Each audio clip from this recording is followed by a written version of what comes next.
साथियों, मैं Virendra Kumar Sharma, director VK dynamic leadership centre, आज आपके साथ बात कर रहा हूं new provident fund tax rules. अभी इनकम टैक्स डिपार्टमेंट ने 30 अगस्त को एक नया नोटिफिकेशन जारी कर इनकम टैक्स डिपार्टमेंट ने प्रोविडेंट फंड के कुछ हिस्से को टैक्सेबल कर दिया है। उसी के अनुरूप प्रोविडेंट फंड ने भी अपने यहाँ कुछ चेंजेस किए हैं। आज हम उन्हीं की बात करेंगे। सबसे पहले बात करते हैं कि वह इनकम टैक्स डिपार्टमेंट ने अपने रूल्स में क्या बदलाव किया है। जो करंट सिनेरियो है वह यह है कि आज जो इंटरेस्ट अर्न होता है प्रोविडेंट फंड के बैलेंस पर, वो और प्रोविडेंट फंड दोनों ही पूरी तरह से टैक्स से एग्जेम्प्टेड है। उनको एम्प्लॉय को कोई टैक्स नहीं देना पड़ता। नंबर 2 बात है कि वेदर एम्प्लॉयर इज कंट्रीब्यूटिंग और नॉट कंट्रीब्यूटिंग, अभी तक उसमें कोई डिफरेंस नहीं था, लेकिन नए रूल में उन्होंने कुछ डिफरेंसेस किए हैं।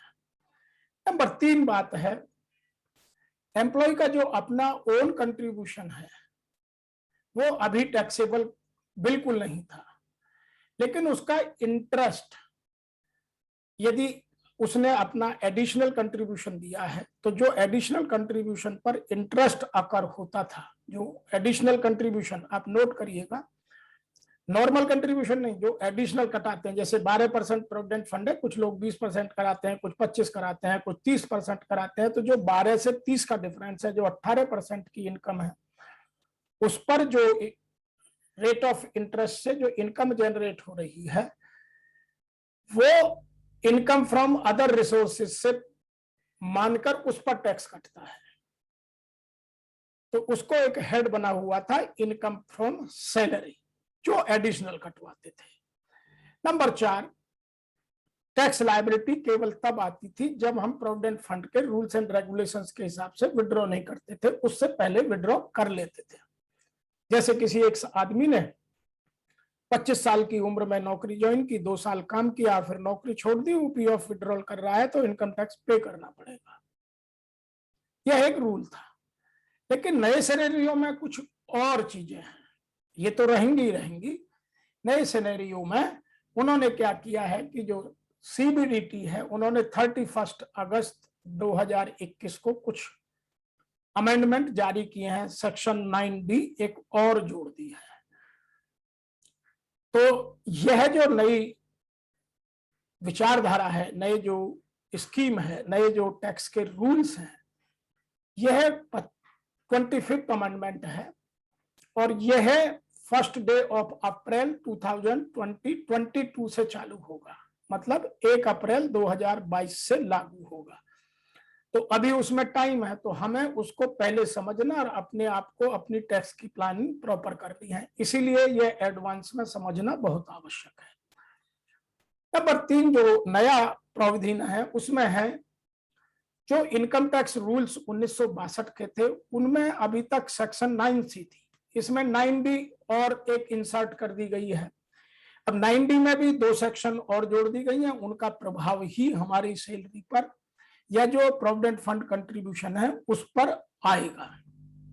इसमें क्या है, नंबर 1, जो प्रोविजो 1st और 2nd है, क्लॉज 11 और 12 के, जो सेक्शन 10 में क्लॉज 11 और 12 है, उनके जो प्रोविजो हैं उनके हिसाब से जो टैक्स आएगा, उस टैक्स पर टैक्स की कैलकुलेशन करके इनकम टैक्स लिया जाएगा। वो भी कब से, 1 अप्रैल 2022 के बाद।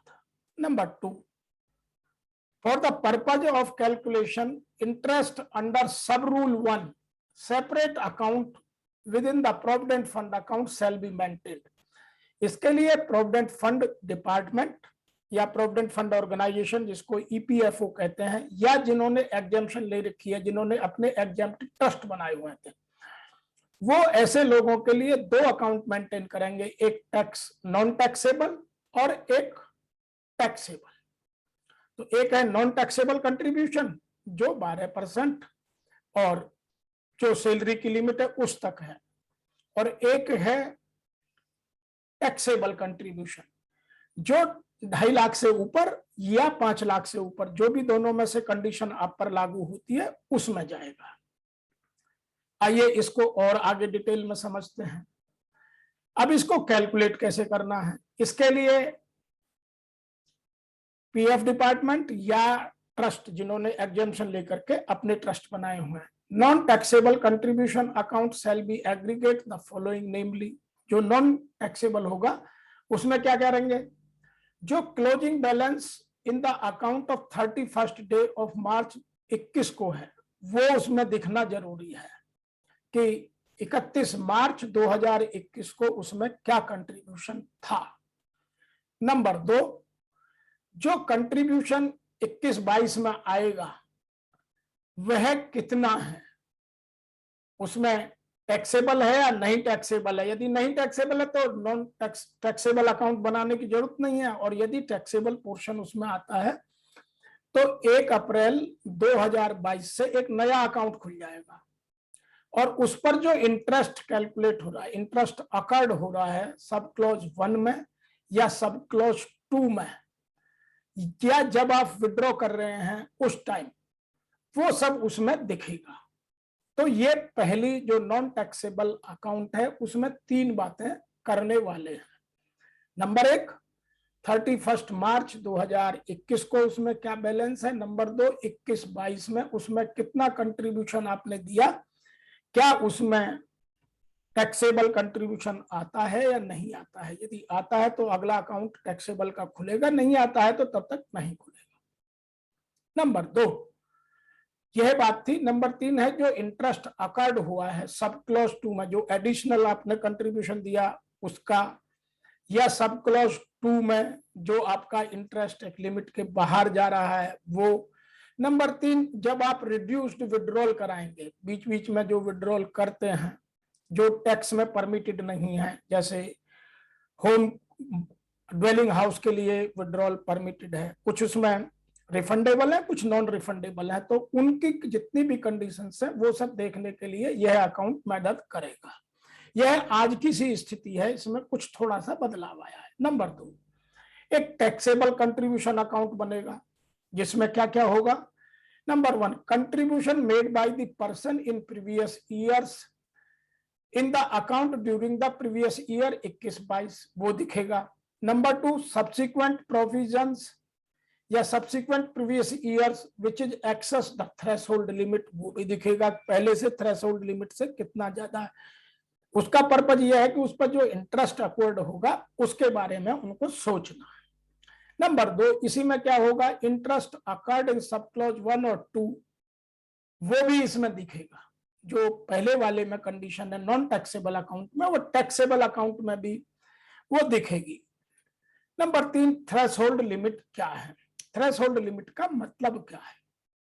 पहली है 5 lakh if the second provision of sub clause 11 और clause 12 of section 10D applicable. मतलब जो नई जो क्लॉज जुड़ी है उसमें यदि एम्प्लॉयर्स कंट्रीब्यूशन नहीं आता है तो वह 5 लाख की लिमिट है, और यदि दोनों का एम्प्लॉयर एम्प्लॉय दोनों का कंट्रीब्यूशन आता है तो एम्प्लॉयर कंट्रीब्यूशन पर कुछ नहीं है, एम्प्लॉय कंट्रीब्यूशन की 2.5 लाख की लिमिट है।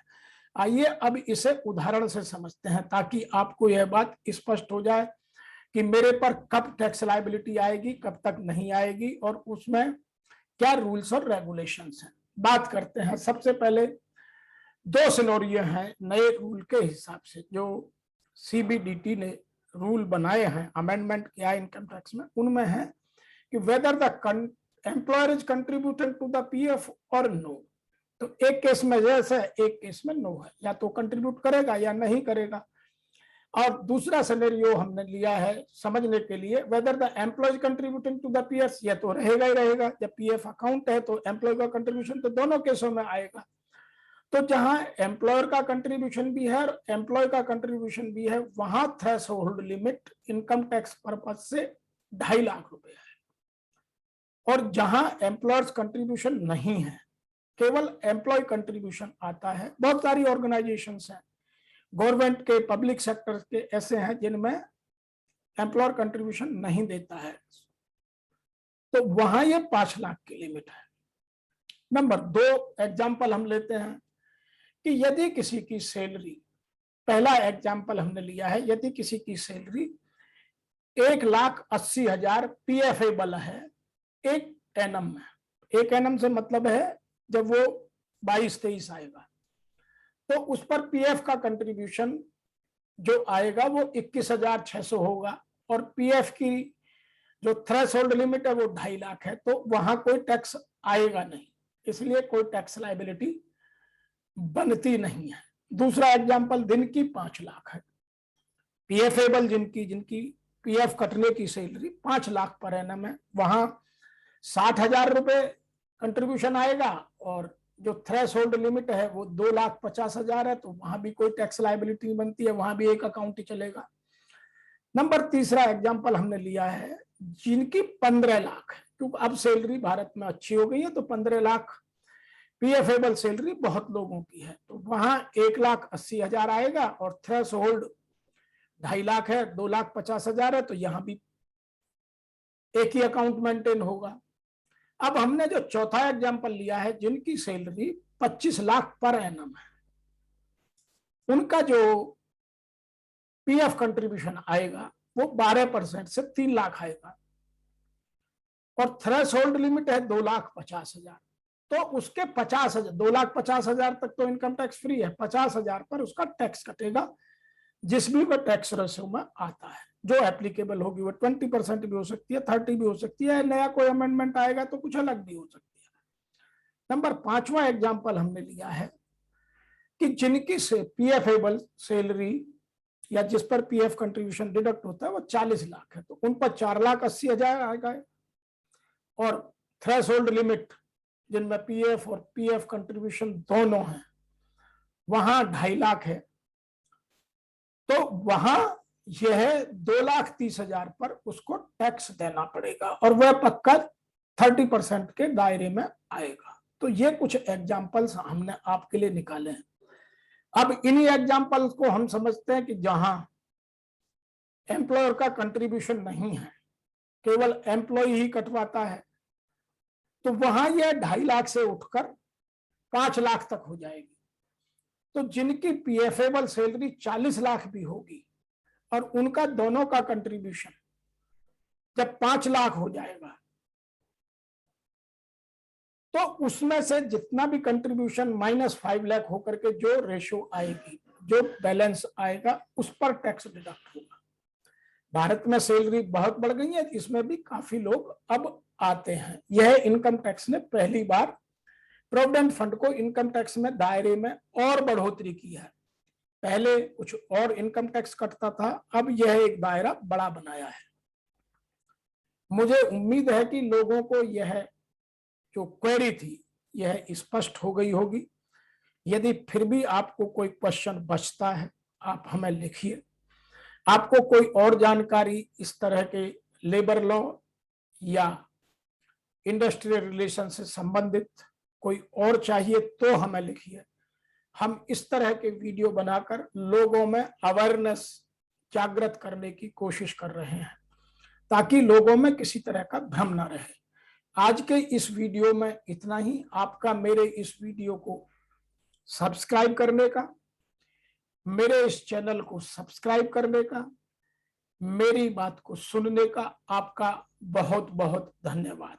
मैं आपसे यह भी निवेदन करता हूं कि यदि आपको मेरे वीडियो पसंद आ रहे हैं तो आप अपने मित्रों को, अपने दोस्तों को, अपने को एम्प्लॉइज को इन्हें शेयर कीजिए और उनके ज्ञान में भी वृद्धि करिए और हमें भी मोटिवेट कीजिए। आपका एक लाइक और आपका सब्सक्रिप्शन हमें बहुत मोटिवेट करता है।